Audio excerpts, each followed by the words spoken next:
పాపం తగ్గిందా? బాబు చెప్పాడుగా రెక్కలు వచ్చాక ఎగరదంటాడు తాతానే. పో ఎగురుపో.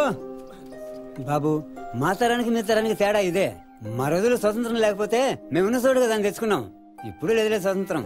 మీరేమో శాతకాక అదిన్న చోటుగా ఎగురుకుంటూ పోతున్నారు. ఎవడు బతుకు వాడిది అంటున్నారు. పశువులు పచ్చులు ఏడచోట బతికేస్తాయి బాబు. కానీ మనం మనుషులు. మనమే కాదు, మనం ఉండే చోటు బతకాలా, తోటోడు బతకాలా, అది మీకు తెలియటంలా. ఈడ ఆగండి బాబు, జీపు వచ్చుద్ది. సరే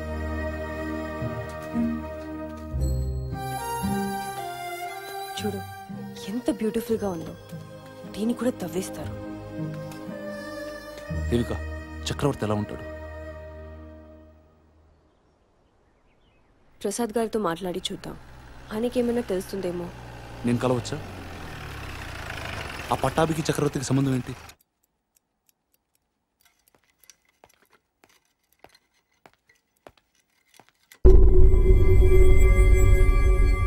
కాస్తలో మిస్ అయ్యాడు.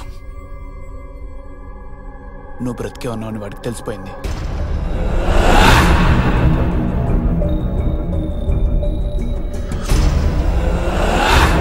నేను చంపాలి వాడిని, చంపేయాలి వాడిని. ఈరోజు దాటితే దొరకడు వాడు. ఎలర్ట్ అయిపోతాడు. ఎలాగైనా చంపేయాలి. ఈసారి మిస్ అవ్వడు.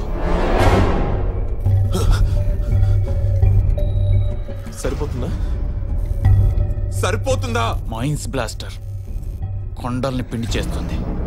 వాటి మీద బతికేవాడు వాడెంత. చక్రవర్తి బ్రతికే ఉన్నాడా అని రెడ్డప్పే కాదు, ఇంకోడొకటి అడిగాడు.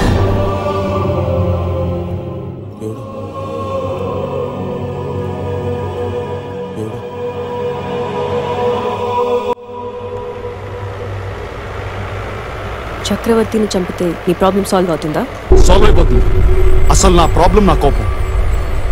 చస్తే చిత్తి ముందు కొండబాగలు కొడతారే, అక్కడ అడవిలో చేసింది కూడా అదే.